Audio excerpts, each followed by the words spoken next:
말씀 같이 보겠습니다.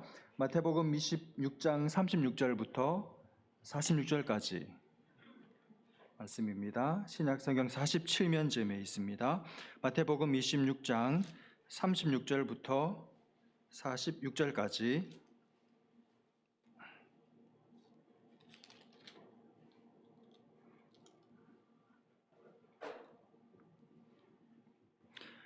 제가 한 절 읽고 여러분이 한 절 읽으시고 이렇게 한 절씩 교독하고 마지막 46절 말씀은 같이 읽겠습니다. 36절 말씀 제가 먼저 읽습니다. 이에 예수께서 제자들과 함께 겟세마네라 하는 곳에 이르러 제자들에게 이르시되 내가 저기 가서 기도할 동안에 너희는 여기 앉아 있으라 하시고 베드로와 세베대의 두 아들을 데리고 가실새 고민하고 슬퍼하사 이에 말씀하시되 내 마음이 매우 고민하여 죽게 되었으니 너희는 여기 머물러 나와 함께 깨어 있으라 하시고 조금 나아가사 얼굴을 땅에 대시고 엎드려 기도하여 이르시되 내 아버지여 만일 할만하시거든 이 잔을 내게서 지나가게 하옵소서. 그러나 나의 원대로 마시옵고 아버지의 원대로 하옵소서 하시고 제자들에게 오사 그 잔은 것을 보시고 베드로에게 말씀하시되 너희가 나와 함께 한 시간도 이렇게 깨어 있을 수 없더냐? 시험에 들지 않게 깨어 기도하라. 마음에는 원이로되 육신이 약하도다 하시고 다시 두 번째 나아가 기도하여 이르시되 내 아버지여 만일 내가 마시지 않고는 이 잔이 내게서 지나갈 수 없거든 아버지의 원대로 되기를 원하나이다 하시고 다시 오사 보신즉 그들이 자니 이는 그들의 눈이 피곤함이라. 또 그들을 두시고 나아가 세 번째 같은 말씀으로 기도하신 후 이에 제자들에게 오사 이르시되 이제는 자고 쉬라. 보라 때가 가까이 왔으니 인자가 죄인의 손에 팔리느니라. 같이 봅니다. 일어나라 함께 가자. 보라 나를 파는 자가 가까이 왔느니라. 아멘.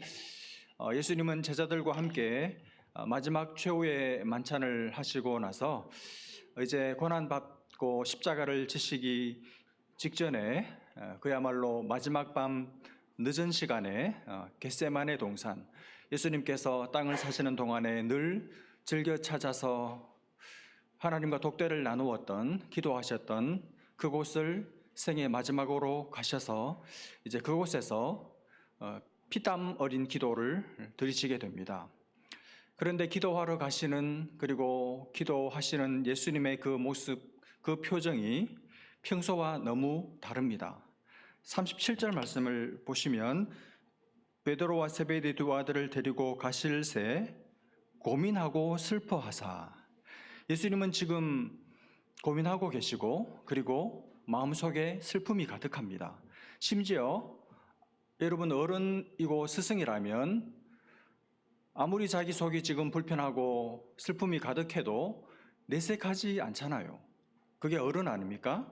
그런데 예수님은 지금 자신의 그 힘든 마음을 속으로만 끌어안고 있지를 않고 따로 데리고 간 세 제자들에게 그야말로 가슴을 열어서 아픔을 나누고 계십니다. 38절 이에 말씀하시되 내 마음이 매우 고민하여 죽겠다. 내가 지금 죽을 지경이다. 내가 지금 마음이 너무너무 고통스럽고 너무너무 마음이 침울하고 힘들고 너무 고민스럽고 너무 슬프니까 너희들 힘든 거 알지만 나를 위해서라도 좀 자지 말고 여기 깨어서 나를 위해서 기도 좀 해줘. 이런 어떤 면에서 예수님에게서 아주 인간적으로 약한 모습까지 제자들에게 그대로 노출하고 계십니다. 여러분, 예수님의 이 모습 어떻습니까? 굉장히 생소하죠. 낯설어요. 그야말로 복음서에서 처음 보는 모습입니다. 여러분, 평상시 예수님이 제자들에게 그리고 우리에게 보여주셨던 모습은 굉장히 당당하고 자신감이 넘치고 어떤 사람이 찾아와도 문제를 척척 해결해 주시고 그리고 어떤 것도 죽음도 두려워하지 않는 아주 강한 모습만 우리는 보아왔습니다. 풍랑이는 바다를 말씀 한마디로 잠잠케 하시고 귀신을 제어하시고 쫓아내시고 인생에 대한 고민 그런 게 있을까 싶을 정도로 삶의 문제를 가지고 찾아온 모든 사람들을 그 사람의 상황에 필요한 정확한 해답을 딱딱 제시해주고 살 길을 주고 영원한 생명을 선포하시고 직접 즉각적으로 건네주셨던, 그야말로 자신만만하기가 이를 데가 없고 강철 같은 분이 예수님이었죠. 그런데 지금 겟세마네에서의 예수님의 모습은 평상시 모습과는 너무나도 다릅니다. 처음 보는 예수님의 너무나도 연약하고 약한 모습입니다. 여러분, 지금 예수님은 왜 이렇게 고민하고 슬퍼하고 계실까요? 예수님은 며칠 후에 당신이 십자가를 지고 죽어야 할 것을 알고 계셨습니다.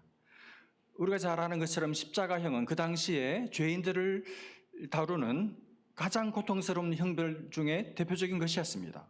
지금 예수님은 며칠 후에 지게 될 그 십자가에서 당하게 될 고통, 그리고 죽음이 두려워서 그래서 지금 고민하고 슬퍼하고 계실까요? 아닙니다. 물론 육체적으로 고통스럽겠죠. 그리고 죽음, 인간적으로 두려울 수 있겠죠.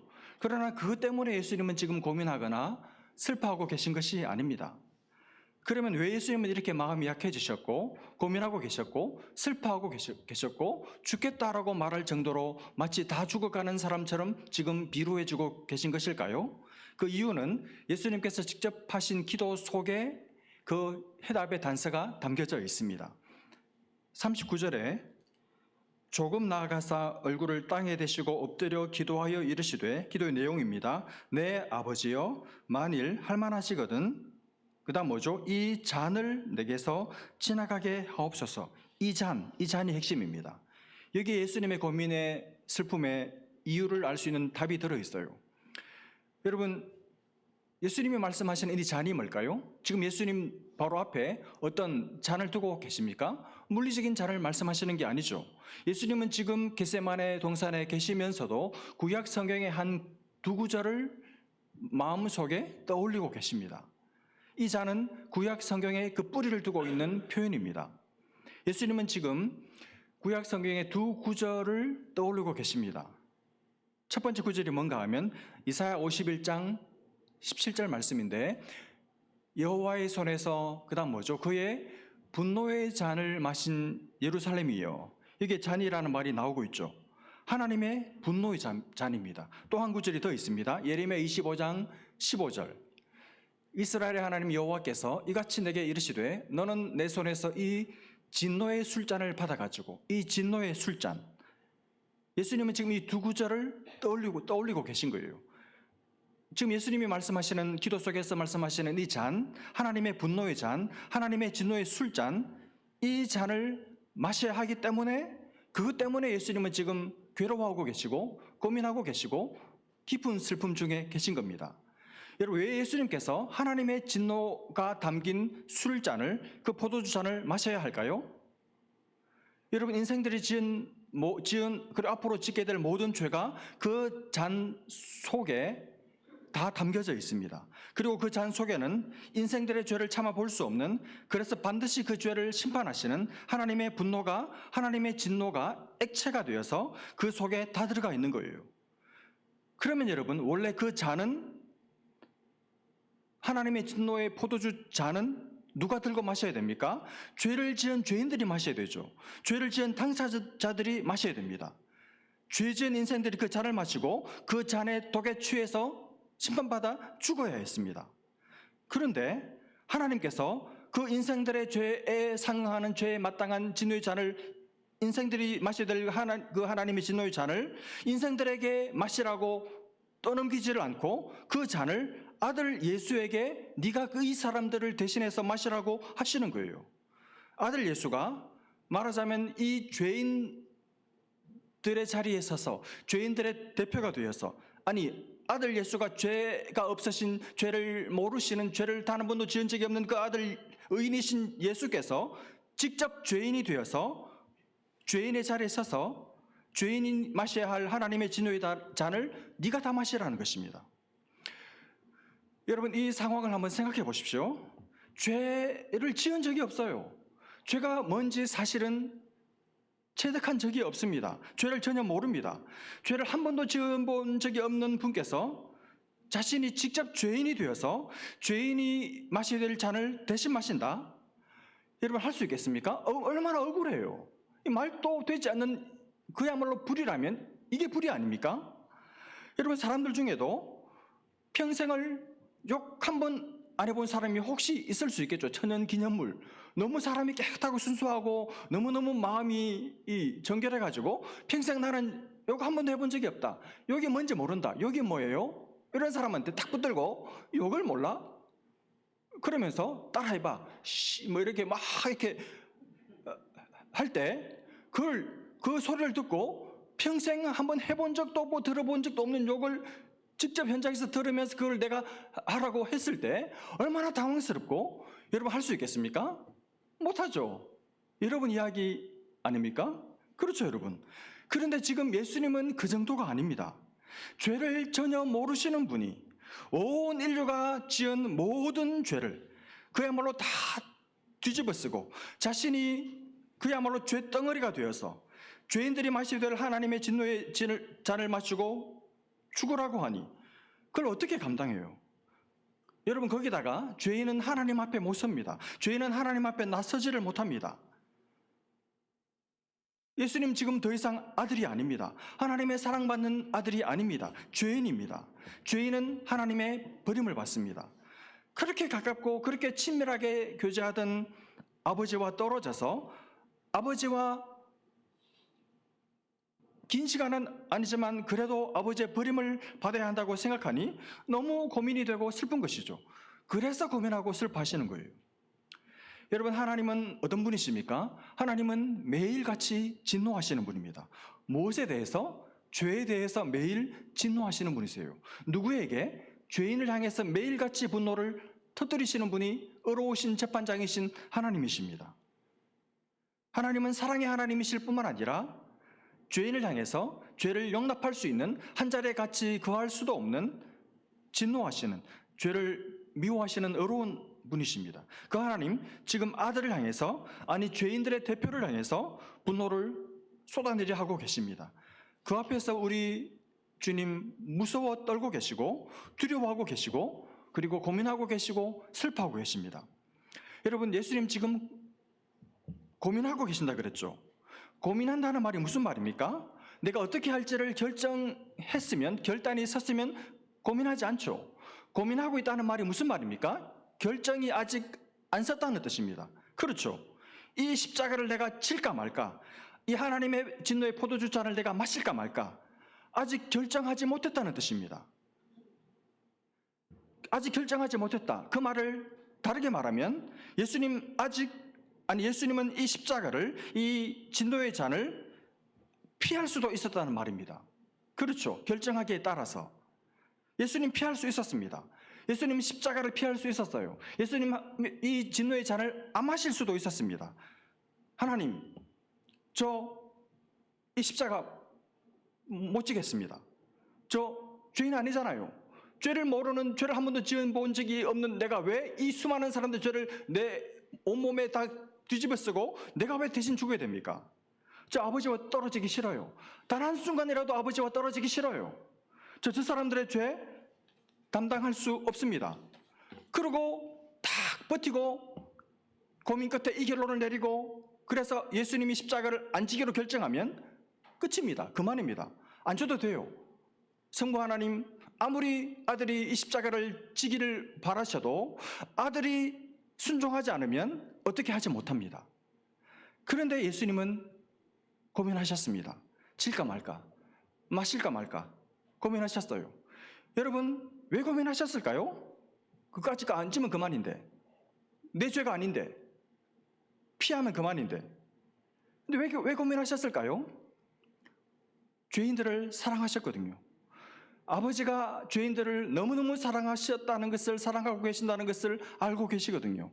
그리고 자신이 3년 동안 죄인들을 상대하면서 죄인들을 향한 사랑 처음부터 가지고 계셨지만 날이 갈수록 죄인들을 대하면 대할수록 죄인들을 향한 사랑이 더 깊어지고 진해지셨거든요. 이 죄인들을 그냥 내버려 두고 십자가를 그냥 집어 던질 수가 없었거든요. 그런데 십자가를 지는 것은 또 고통스러운 것입니다. 그래서 고민하셨던 것입니다. 질까 말까, 마실까 말까. 고민이 되는데 결정할 수가 없어요. 그래서 하신 게 기도하신 겁니다. 깊이 고민되었기 때문에 처절하게 몸부림치면서 죽기 살기로 필사적으로 기도하신 거예요. 땀에 피가 피어나올 정도로 예수님은 처절하게, 절박하게, 간절하게 기도하셨습니다. 여러분, 인간적으로는 인성을 가지고는 마음 같아서는 안 주고 싶지만, 안 마시면 좋겠지만, 아버지의 인생들을 향한 사랑, 아버지가 나를 이 땅에 보내신 이유, 목적, 내가 이 땅에 보내진 나의 사명, 그리고 당신 자신의 죄인들을 향한 거부하기 어려운, 끊을 수 없는 그 사랑, 그것 때문에 십자가를 안 질 수가 없는 것이죠. 안 마실 수가 없는 것입니다. 어떻게 할까? 그래서 고민하셨고, 그래서 슬프셨고, 그래서 기도의 자리에 나가셨던 것입니다. 그러므로 여러분, 겟세마네의 기도는 인간적인 소원을 꺾고 하나님의 뜻을 받아들이기 위해서 몸부림치는 기도였습니다. 인간적인 소원을 꺾고 아버지의 뜻에 순종하기 어려운 아버지의 뜻에 순종할 수 있는 힘을 달라고 때를 쓰고 요청하는 기도였습니다. 아버지의 뜻에 자신을 굴복시킬 수 있는 힘을 달라고 요청하는 기도가 바로 이 겟세마네의 기도였죠. 결국 예수님은 너무나도 다행스럽게도, 너무나도 감사하게도 이 기도를 마치신 후에 아버지의 뜻에 순복하기로 결정하셨고, 그래서 그 결정 끝에 자리에서 일어서셨습니다. 여러분, 예수님께서 고민 끝에 이렇게 결정하신 이유가 뭘까요? 한 가지밖에 없습니다. 죄인들을 사랑하시기 때문이죠. 여러분과 저를 사랑하시기 때문이죠. 아버지와 당신의 뜻이 맞아떨어져서 죄인들을 사랑하셔서 이 십자가를 지기로 이 잔을 지나가게 하지 않고 자신이 직접 다 벌컥벌컥 마셔서 죽기로 결정하신 거예요. 여러분, 오늘 우리가 고난주간을 시작하면서 우리가 맨 먼저 생각해야 할 것이 바로 이것입니다. 예수님께서 나를 사랑하셨다는 거예요.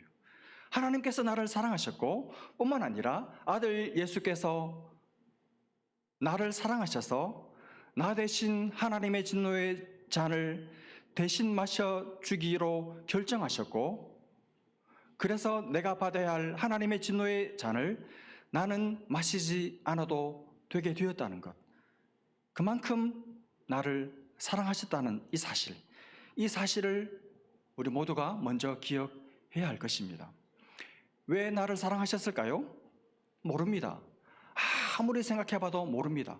가끔 그런 때가 있어요. 이런 내 모습을 보면, 이렇게 하나님 앞에 진실되게 기도하는 내 모습을 보면 이때는 사랑스럽지 않을까? 그건 그야말로 가끔이고, 대부분의 시간은 정말 별로다. 이런 것도 어떻게 사랑하실 수 있었을까? 설명할 수 있는 방법이 없어요. 여러분, 왜 여러분과 저를 사랑하셨을까요? 모릅니다. 단지 나를 사랑하셨다는 사실을, 나 대신 진노의 잔을 마시셨다는 사실을 우리는 알고 믿습니다. 그게 전부입니다. 하나님은 아들을 나를 위해 내어주시기까지 나를 사랑하셨고, 아들 예수는 나를 위해서 나를 대신해서 하나님의 진노의 잔을 다 마시시기까지 나를 사랑하셨습니다. 우리는 신의 사랑을 받은 사람들이에요. 우리는 신의 자녀고, 우리는 하나님의 자녀고 하나님의 백성이 된 것입니다. 여러분, 예수님 그래서 기도를 하시는데, 예수님의 기도하시는 모습 속에서 몇 가지를 좀 찾아서 배우고 이번 한 주간 특별 저녁 기도회 속에 우리가 적용해 볼 수 있기를 바랍니다. 일단 예수님이 기도하셨다는 사실이 중요해요. 예수님이 지금 이 아주 늦은 밤 시간이거든요. 그러니까 육체적으로 피곤하고, 그리고 정신적으로 고민이 되고 마음이 슬픈 중에 제자들처럼, 여러분, 육신적인 잠에 빠져들지 않고 사람이 스트레스를 너무 많이 받으면 의식 세계에서 모든 난관들을 상대하기가 버겁기 때문에 무의식 속으로 들어가기 위해서 그냥 잠을 도피처 삼아 빠져들지 않습니까? 근데 예수님은 충분히 육체적으로, 정신적으로, 영적으로, 심리적으로 곤핍하고 피곤한 중에 제자들과 달리 그때에도 기도하셨다는 사실이 중요합니다. 너무나도 제자들과 대조되죠. 제자들은 깊이 고민하고 계시는 예수님의 심중을 헤아리지 못하고, 심지어 세 제자들은 따로 예수님의 부탁을 받고도 기도하지 못하고 잠에 들었죠. 그런데 예수님은 그때에도 기도하셨습니다.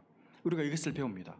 여러분, 아무리 피곤해도, 육체적으로 아무리 피곤해도 기도 안 하고 자지 않고 정신적으로 아무리 곰핍하고 피곤해도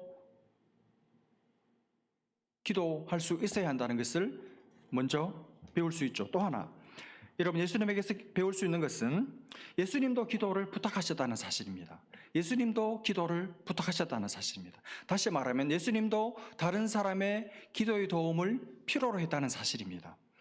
여러분 예수 지금 가룟 유다는 이제 자기 길로 이제 나갔고 11 제자를 데리고 겟세마네 동산으로 가셨는데 먼저 8 제자를 남겨두고 따로 베드로와 세베대의 2 아들을 데리고 그 세 제자죠. 세 제자를 데리고 따로 가셨습니다. 가셔서 나와 함께 깨어 있으라고 부탁하셨죠. 무슨 말입니까? 나를 위해서 좀 기도해 달라고 부탁하신 거예요.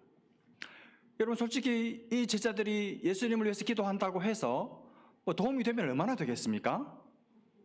실제로 결국 이 세 제자들 예수님의 기대와 달리 기도 못하고 그냥 다 자버렸잖아요. 그런데도 예수님은 이 세 제자들의 기도의 도움을 받기를 원하셨습니다. 이 세 제자들이 예수님과 함께, 오늘 성경에 나와 함께라는 표현이 계속 반복되는데 예수님과 함께 기도해 주기를 원하셨습니다. 그만큼 예수님 간절하셨고 외로우셨고 다급하셨고 절박하셨던 것이죠. 여러분 너무 힘들고 고민이 있을 때 다른 사람들에게 기도를 부탁을 하십시오. 그리고 다른 사람의 기도의 도움을 받으시기를 바랍니다. 좀 기도해 달라고 그러세요.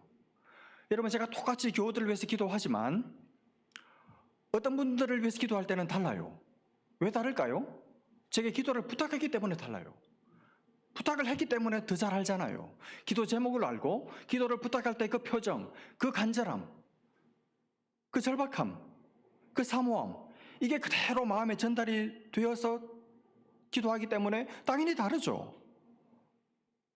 여러분 예수님도 기도해 달라고 부탁하셨습니다. 그리고 예수님에게서 배울 수 있는 또 하나는 예수님은 대단히 솔직하게 기도하셨습니다. 39절을 한번 보십시오. 조금 나아가사 얼굴을 땅에 대시고 엎드려 기도하여 이르시되 내 아버지여 만일 할 만하시거든 이 잔을 내게서 지나가게 하옵소서. 거기까지. 지나가게 하옵소서. 무슨 말입니까? 이 잔 원치 않는다는 말이죠. 이 잔을 가능하면 안 마시고 싶다는 말입니다. 여러분 혹시 이렇게 하나님 앞에 기도할 때 이런 말을 해도 되나? 이렇게 쭈삣거리거나 주저하거나 망설이질 않고 그대로 솔직하게 있는 마음을 그대로 솔직하게 표현을 하셨어요. 이게 예수님의 소원이지 않습니까? 예수님의 마음속에 있는 진짜 소원을 숨겨두고 포장하지 않고 그대로 솔직하게 말씀하셨습니다. 하나님 아버지가 어떻게 받을지 상관없이. 여러분 하나님은 우리의 솔직한 기도를 원하세요. 우리의 솔직한 마음을 받으십니다. 하나님은 우리에게서 우리 속에 있는 그대로 정직한 말을 듣고 싶어 하십니다. 그래서 솔직한 기도가 기도입니다. 솔직하지 않은 기도는 기도가 아닙니다. 그건 시간 낭비예요. 솔직한 기도만 기도입니다. 여러분 이번 한 주간을 이제 개인적으로나 함께 기도하게 될 텐데 이번 한 주간 혼자 계실 때 혼자서 기도하실 때 여러분 속으로 기도하지 마십시오. 생각하지 마세요. 생각. 그렇게 기도하지 말고 여러분 소리를 내서 기도하십시오. 소리 내어서 솔직하게 여러분의 마음, 여러분의 지금의 감정 상태, 여러분의 생각, 여러분이 속으로 하고 싶은 그리고 늘 하고 있는 그 말, 여러분이 운전하고 가거나 여러분이 일을 할 때 하고 있는 그 생각을 그냥 그대로 끄집어내서 하나님께 그대로 말씀을 드리십시오. 의례적인 기도 하지 말고 여러분 개인적인 진솔한 그리고 부모와 자녀가 나누는 그런 친밀한 기도를 구체적으로 하나님께 기도 제목을 말씀드리시길 바랍니다. 하나님 저에게 복을 주시고 은혜를 베풀어 주시고 그런 소리 하지 말고 그건 그냥 대표 기도할 때는 그렇게 기도하고 개인적으로 기도할 때 그렇게 기도하시지 말고 구체적으로 하나님 제가 뭐가 필요해요? 얼마를 주세요? 렌트비 1,500불 필요하대요. 1,500불 주세요. 구체적으로 내가 뭘 원하는지 구체적으로 말씀드리십시오. 그럼 하나님께서 여러분에게 대답하기가 쉬워요. 복을 주옵소서. 이거 대답하기도 난감해요. 이미 많이 줬는데 말하기도 대답하기도 애매하고 그러지 말고 우리가 구체적으로 솔직하게 기도할 때 하나님께서 우리를 가까이 이끌어 주시고 구체적으로 대답해 주시는 것을 여러분 경험하게 될 것입니다. 그러나 예수님 솔직한 기도로 끝을 내지 않습니다. 솔직한 마음을 고백하고 나서 그 다음에 뭐라고 말씀하십니까? 39절 중간에 그러나 나의 원대로 맛이 없고 아버지의 원대로 하옵소서. 그러나가 중요합니다. 그러나 하나님 이것이 제 소원이지만 그러나 아버지의 뜻이 무엇인지 아버지의 솔직한 대답을 구하고 있어요. 하나님은 아버지는 솔직히 제게 무슨 말씀을 하고 싶어 하십니까? 우리는 아버지의 소원을 말씀하실까 봐 그러나 하기 전에 예수님의 이름으로 기도합니다 하면 끝내버리죠. 그렇게 하지 말고 예수님처럼 그러나 아버지는 솔직히 제게 뭘 원하십니까? 그렇게 기도하라는 것입니다. 마지막으로 예수님의 기도에서 우리가 배우는 중요한 게 뭐냐 하면 거듭해서 기도한다는 것입니다. 여러분 오늘 예수님 기도하시면서 3번이나 똑같은 기도를 반복하시죠? 여러분 생각해 보면 한 번 기도하면 되는 거 아닙니까? 한 번 하나님께 말씀드려도 다 알아들으시잖아요. 그렇죠? 그런데 기도하고 갔다가 잘 있나 자나 확인하고 또 돌아가서 기도하고 또 바람 쐬고 제자들 확인하고 여전히 자는구나 잘 자라 돌아가서 또 기도하고 3번 반복해서 기도하세요. 왜 그렇게 하셨을까요? 왜 똑같은 기도를 3번이나 반복하실 필요가 있을까요? 예수님 스스로 충분하다 싶을 때까지 기도하신 것입니다. 예수님은 충분히 기도하신 거예요. 또 왜 3번이나 기도하셨을까요? 그만큼 절박하니까, 그만큼 진심이니까. 여러분 사람이 절박하지 않고 사람이 그 구하는 게 진심이 아니면 한 번 하고 안 하면 그만둡니다. 그렇죠? 그러나 정말 절박하고 이게 꼭 대답이 필요하고 진심이면 될 때까지 기도합니다. 1번, 2번, 3번 아니라 10번, 100번, 1000번까지도 기도해요. 아니 똑같은 기도를 계속 반복하면 중언부언 아닙니까? 아닙니다. 진심이 실린 기도는 절대로 중언부언이 아니죠. 진실한 기도죠. 여러분 정말 사랑하고 정말 이 사람을 내 사람으로 만들고 싶으면 1번, 2번 추로해보고 찬다고 해서 딴 데로 갑니까? 그 사람은 바보죠. 계속 구애하잖아요. 될 때까지 합니다. 예수님은 정말 절박하게 간절하게 진심으로 이 고민을 하나님 앞에서 풀어내 받고 싶었습니다. 그래서 3번이나 반복해서 계속 그리고 충분히 이제 됐다 싶을 때까지 기도하신 것이죠. 여러분 중에 계속해서 오랜 세월 마음을 짓누르는 아직 응답받지 못한 그런 기도 제목을 가지고 계신 분들이 계시죠. 여러분 충분히 계속해서 진심으로 기도하십시오. 하나님 반드시 들으십니다. 하나님 이제 역사하기 시작하시는구나. 마음에 힘이 생기고 확신이 생기고 기쁨이 생기고 응답을 주실 때까지 기도하시기를 바랍니다. 여러분 다윗이 이런 고백을 하잖아요. 시편 40편 1절 2절 말씀에 내가 여호와를 기다리고 기다렸더니 몇 번인지 몰라요. 그러나 기다리고 기다렸더니 귀를 기울이사 나의 부르짖음을 들으셨도다. 2절 나를 기가 막힐 웅덩이와 수렁에서 끌어올리시고 내 발을 반석 위에 두사 내 걸음을 견고하게 하셨도다. 여러분이 지금 아무리 기가 막힐 웅덩이 수렁에 빠져있다 할지라도 기다리고 기다리는 자에게 반드시 건져주실 날이 올 줄로 믿습니다.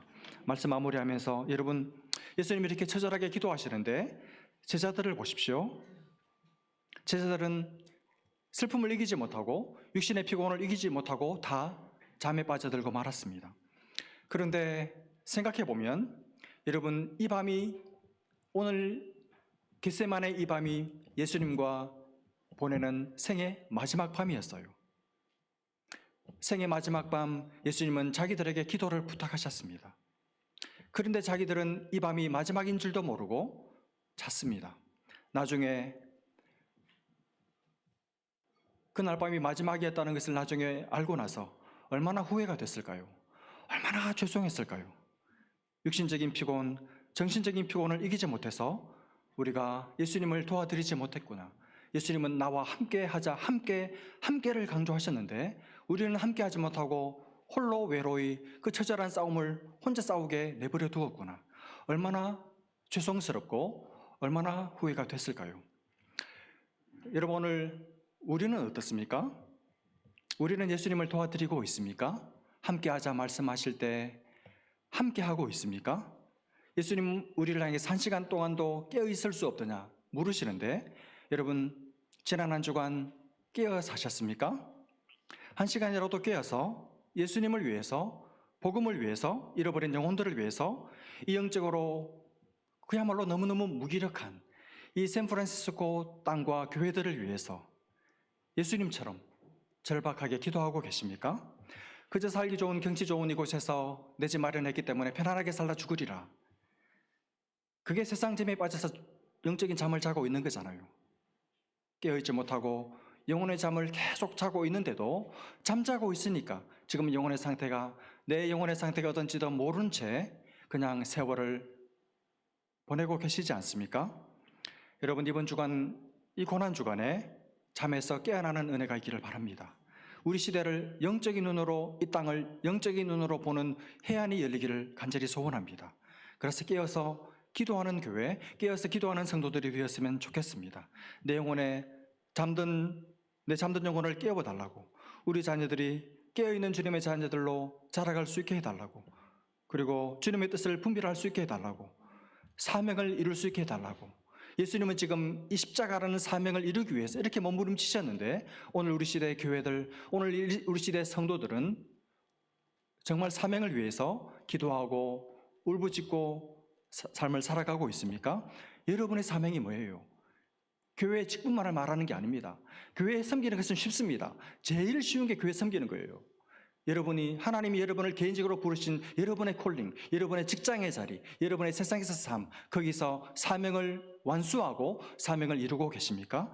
내 사명을 이룰 수 있도록 주님과 같이 그렇게 간절하고 처절하게 기도할 수 있는 그런 은혜를 회복시켜달라고 기도하는 이 한 주간 될 수 있기를 주님의 이름으로 축복합니다. 기도하겠습니다. 하나님 아버지, 은혜를 감사합니다.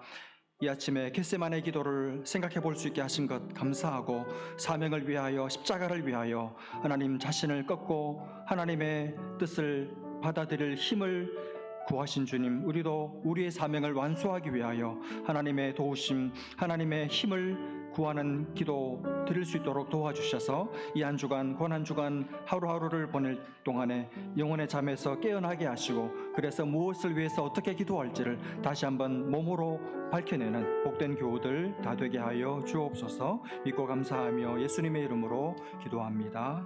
아멘.